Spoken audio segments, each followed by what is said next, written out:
واقعات بت شکن سلطان محمود غزنوی قسط نمبر 56 اپنا اسلامک اسٹوڈیو تم سب نے دیکھ لیا۔ جس محافظ کو ہم سب سے زیادہ قابل اعتماد سمجھتے رہے تھے وہ غزنی کا اور سلطان محمود کا انتہائی اہم ترین جاسوس نکلا، اور جن رازوں سے وہ واقف تھا ان رازوں سے راجکمار بھی واقف نہیں ہوتے۔ لچھن نے کہا کہ ان سب باتوں کے باوجود بھی میں سلطان کو قتل کرنے جاؤں گا۔ مجھے ایسے کام کا کوئی تجربہ نہیں ہے، بس مجھے یہ بتا دیں کہ ایسے کام کس طرح کیے جاتے ہیں۔ ناظرین، لچھن کے باپ راجیا پال نے بوڑھے مشیر اور اپنے وزیر سے کہا کہ وہ لچھن کو اس کام کے لیے تربیت دیں، اور ساتھ ہی راجیا پال نے کہا کہ میں اپنے بیٹے کو اپنے دھرم اور اپنی دھرتی پر قربان کرتا ہوں۔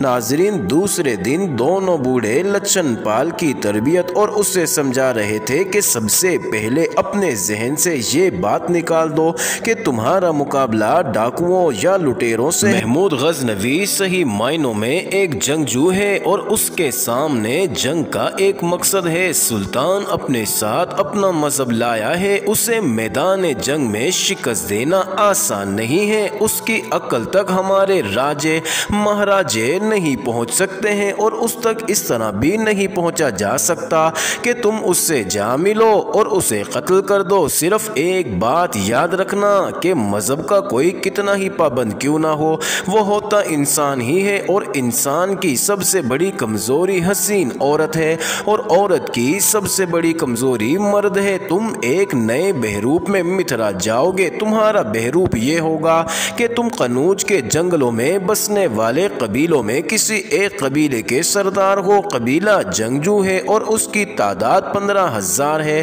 تم کہو گے کہ راجہ قنوج نے اس قبیلے کو مسلمانوں کے خلاف لڑنے کے لیے تیار کر لیا ہے، مگر تم جو اس قبیلے کے سردار ہو مسلمانوں کے خلاف لڑنا نہیں چاہتے ہو۔ اس کے برعکس راجہ ہردت کی طرح تم بھی اپنے قبیلے سمیت اسلام قبول کرنا چاہتے ہو۔ یاد رکھو راجکمار، تمہیں سلطان محمود تک کوئی نہیں جانے دے گا۔ تم کہو گے کہ ایک دو راز کی باتیں ہیں جو تم صرف سلطان کو ہی بتانا چاہتے ہو، اس کے باوجود بھی اگر تم کو سلطان سے نہ ملنے دیا جائے تو کہنا کہ مجھے معلوم ہوا ہے کہ سلطان کو ایک خفیہ طریقے سے قتل کر دیا جائے گا۔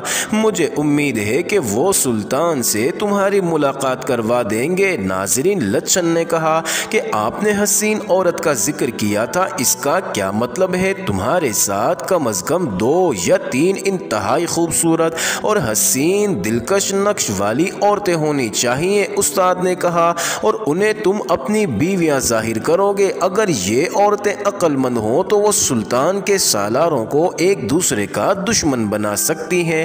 مجھے یہ بھی توقع ہے کہ سلطان بھی ان عورتوں پر فریفتہ ہو جائے گا۔ اگر سلطان ان عورتوں کو اپنے پاس رکھنے کا کہے تو مان جانا، اور ان عورتوں کے پاس زہر ہونا چاہیے جو یہ سلطان کو شربت یا شراب میں پلا سکتی ہیں۔ ہم تمہیں ایسی 2 نوجوان لڑکیاں دیں گے اور تمہیں بھی جنگلی سرداروں جیسا لباس پہنائیں گے۔ فوجی مشیر اور وزیر نے جو جاسوسی کا تجربہ رکھتے تھے انہوں نے لچھن کو عملی تربیت دینا شروع کر دی کہ وہ محمود غزنوی کو کس طرح قتل کرے گا اور وہاں سے خود کیسے نکلے گا۔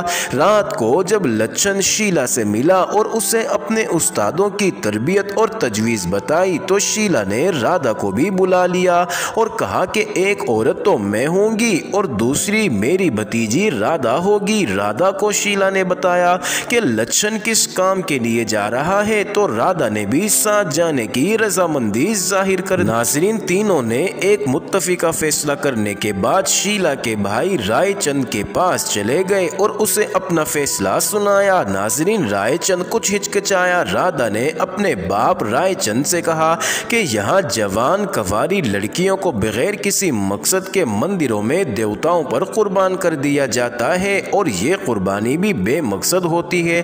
اس قربانی سے کچھ حاصل بھی نہیں ہوتا۔ ایک بے گناہ کنواری کے خون کا بوجھ پنڈت اور مہاراج کی گردنوں پر آ جاتا ہے، بلکہ آپ خود کہتے ہیں کہ انسانی قربانی سے کچھ حاصل نہیں ہوتا۔ ہم دونوں جو قربانی دینے جا رہی ہیں اس سے آپ کو بہت کچھ حاصل ہوگا۔ اگر لچھن کے ساتھ کوئی اور دو عورتیں گئیں تو وہ اسے دھوکہ دے سکتی ہیں۔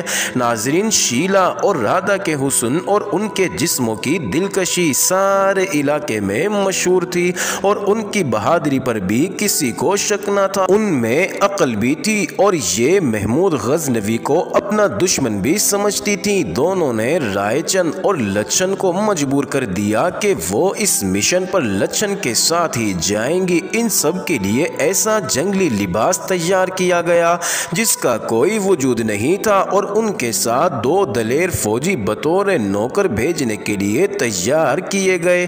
ناظرین، شیلا اور رادھا کو ایسا لباس پہنایا گیا جس میں ان کی ٹانگیں گھٹنوں کے اوپر تک اور کندھے اور سینے اور بازو اور پیٹھ کا کچھ حصہ ننگا تھا۔ ان کے بال کھول دیے گئے۔ اس لباس میں ان دونوں کے حسن و دلکشی اتنی زیادہ نکھر آئی کہ دیکھنے والے نظریں نہ ہٹا سکتے تھے۔ ناظرین، لچھن پال بھی جنگلی لباس میں نیم اوریا تھا۔ اس کا گورا جسم تنو من بہت خوبصورت لگ رہا تھا۔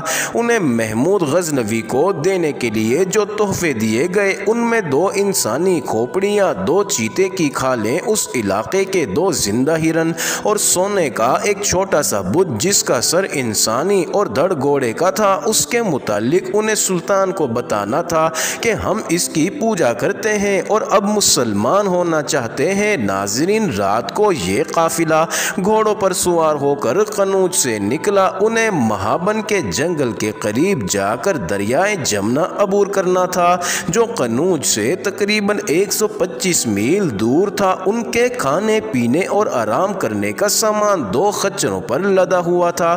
انہیں مہابن کے جنگل میں سے گزر کر متھرا پہنچنا۔ ناظرین، سلطان محمود غزنوی ابھی متھرا میں ہی تھا۔ اسے یہ جگہ بہت اچھی لگی تھی۔ متھرا مندروں کا شہر تھا اور مندر ڈھائے جا رہے تھے۔ بڑے مندر کے صحن میں جو ہندوؤں کے کرشن راج کی جائے پیدائش تھا، فوجی نماز با جماعت پڑھتے تھے۔ وہاں کے ہندو اتنے بھی گئے گزرے نہیں تھے کہ اپنے مندروں، مذہب اور دیوتاؤں کی توہین برداشت کر لیتے۔ اس لیے انہوں نے غزنی کے چند سپاہیوں کو دھوکے سے شہید کر دیا تھا اور تخریبی کاروائیاں بھی کی تھی۔ ہندوؤں کی ان حرکات کو دیکھتے ہوئے سلطان کو بہت غصہ آیا۔ ناظرین، سلطان نے حکم دیا کہ متھرا شہر کو کھنڈر بنا دیا جائے اور ان انسانی سانپوں کو زندہ رہنے کے قابل نہ رہنے دیا جائے۔ چنانچہ شہر کو گرا اور جلا کر کھنڈر بنا دیا گیا اور ساتھ ہی سلطان نے اپنی فوج کو قنوج کی طرف پیش قدمی کرنے کے لیے تیاری کا حکم دے دیا۔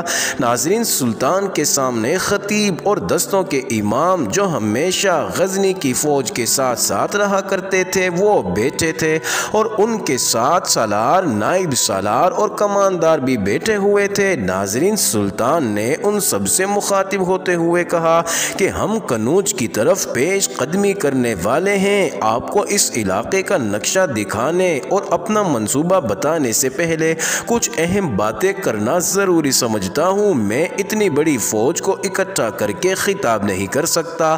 آپ سب اپنے اپنے سپاہیوں تک میرا یہ پیغام لفظ با لفظ پہنچا دیں۔ خطیب اور امام نماز کے بعد سب کو میرا پیغام سنائے۔ پیغام یہ ہے کہ یہ جنگ میری نہیں اور نہ ان کی ہے، یہ جنگ اللہ اور اس کے رسول صلی اللہ علیہ وسلم کی جنگ ہے۔ ہم یہاں کفر کے اس فتنے کو ختم کرنے آئے ہیں جس کے متعلق اللہ کا حکم ہے کہ اس وقت تک لڑو جب تک کفر کا فتنہ ختم نہ ہو جائے۔ اگر میں بار بار ہندوستان نہ آتا تو یہ ہندو غزنی فتح کر کے خانہ کعبہ کی طرف پیش قدمی کرتے۔ ادھر یہودیوں اور عیسائیوں کا فتنہ ہے، ہم ایک طرف تو توجہ دے سکتے ہیں، اس لیے میں نے ہندوستان کے کفرستان کو ہمیشہ کے لیے ختم کر کے دارالسلام بنانے کا تہیہ کر لیا ہے۔ مجھے اپنی سلطنت کی توسیع کا کوئی لالچ نہیں۔ آپ دیکھ رہے ہیں کہ میں نے لاہور کے مہاراجوں کو کتنی بار شکست دی ہے مگر اس خطے کو اپنی سلطنت میں شامل نہیں کیا۔ ساری فوج سے کہہ دو کہ اپنے وطن سے دور رب ذوالجلال کے بھروسے پر آئے ہیں اور اللہ صرف اس لیے ہماری مدد کر رہا ہے کہ ہم اس کا عظیم پیغام اور ایمان ساتھ لائے ہیں۔ اگر مجھے دولت اور زر و جواہرات کا لالچ ہوتا تو میں بار بار یہاں نہ آتا بلکہ ایک ہی بار خوب لوٹ مار کر کے غزنی کے تخت پر بیٹھ کر عیش کرتا، مگر میں ہر بار یہاں خودکشی کرنے آتا ہوں اور ہر بار توقع ہوتی کہ اس بار زندہ واپس نہ جا سکوں گا، لیکن اللہ پاک مجھے ہر بار نئی زندگی عطا کر دیتا ہے۔ یہ ثبوت ہے اس بات کا کہ اللہ پاک مجھ سے اس عظیم کام کی تکمیل کروانا چاہتا ہے جس کے لیے ہم بار بار ہندوستان آتے ہیں۔ اب مجھے پتہ چلا ہے کہ قنوج میں میرے قتل کے منصوبے تیار ہو رہے ہیں۔ میں کسی بھی وقت کسی بھی جگہ حتیٰ کہ اس کمرے میں بیٹھے بیٹھے قتل ہو سکتا ہوں، لیکن مجھے اپنے اللہ پر بھروسہ ہے اور میرے اندر سے آواز آ رہی ہے کہ میں قتل نہیں ہو سکتا، اور یہ آواز میرے اللہ کی آواز ہے۔ ساری فوج کو ایک بار پھر بتا دو کہ جہاد نماز سے افضل ہے۔ اسلام کا یہ نظریہ یاد رکھو کہ تم نماز پڑھ رہے ہو تو تمہارے سامنے سانپ آ جائے تو نماز توڑ دو اور پہلے سانپ کو مارو پھر نماز پڑھو۔ میں تمہیں نماز چھوڑنے کا مشورہ نہیں دے رہا، بلکہ یہ کہہ رہا ہوں کہ اگر کوئی مسلمان یہ سمجھتا ہے کہ وہ صرف نماز سے اللہ کی خوشنودی حاصل کر لے گا تو وہ خوش فہمی میں مبتلا ہے۔ جب تک آپ اس سانپ کو نہیں مارو گے جس کا نام ہندو ہے، آپ اللہ کی خوشنودی حاصل نہیں کر سکتے۔ میں آج آپ کو اتنا بتا دیتا ہوں کہ اگر اس ملک میں ہندوؤں کی بالادستی رہی تو وہ مسلمانوں کے لیے زندگی جہنم بنائے رکھیں گے۔ یہ ملک مسلمانوں کی قتل گاہ بنا رہے گا۔ اپنے سپاہیوں کو بتانا کہ تم نے اپنے ان ساتھیوں کے خون کا خراج ادا کرنا ہے جو یہاں شہید ہو گئے ہیں اور ان کی لاشیں اپنے وطن واپس نہیں جا سکیں بلکہ یہیں پر مدفون کر دیے گئے ہیں۔ میں اپنی فوج کو خبردار کرنا چاہتا ہوں کہ اس ملک کا یہ خطہ جہاں ہم لوگ بیٹھے ہوئے ہیں بڑا ہی دل فریب ہے، یہاں کے لوگ بھی حسین اور دل فریب ہے۔ میں خود اس علاقے سے بڑا متاثر ہوا ہوں۔ گنگا اور جمنا نے مل کر اس علاقے کو جو حسن اور دلکشی بخشی ہے یہ انسانوں کو محصور کر لیتی ہے۔ تم نے یہاں کی عورتیں دیکھی ہیں، میں ان کے حسن میں خطرے کی بو محسوس کر رہا ہوں۔ کہیں ایسا نہ ہو کہ ہمارا کوئی عسکری اس سحر کا شکار ہو جائے۔ اپنے اوپر عورت کے حسن کا سحر طاری کر لینے والے کو کبھی فتح نصیب نہیں ہوتی۔ ہر فوجی کو چاہیے وہ سالار ہے یا سپاہی سب کو خبردار کر دو کہ اگر کسی نے اللہ کے احکام کی خلاف ورزی کی تو میں اسے فوراً اللہ کے پاس بھیج دوں گا تاکہ وہ دوزخ کی آگ میں جلے۔ میرے پاس ایسے آدمی کے لیے سزائے موت کے علاوہ کوئی اور سزا نہیں ہے۔ ناظرین، سلطان محمود نے خطیب اور اماموں کو رخصت کر دیا اور پھر سالاروں اور نائب سالاروں کے سامنے متھرا سے قنوج تک کا نقشہ کھول کر بچھا دیا اور انہیں سمجھانے لگا کہ پیش قدمی کا راستہ کون سا ہوگا۔ ناظرین، سلطان کو اس کے جاسوسوں نے مکمل معلومات دے دی تھی۔ جاسوسوں کے علاوہ اس کے اپنے کماندار بھی بیس بدل کر قنوج ہو آئے تھے۔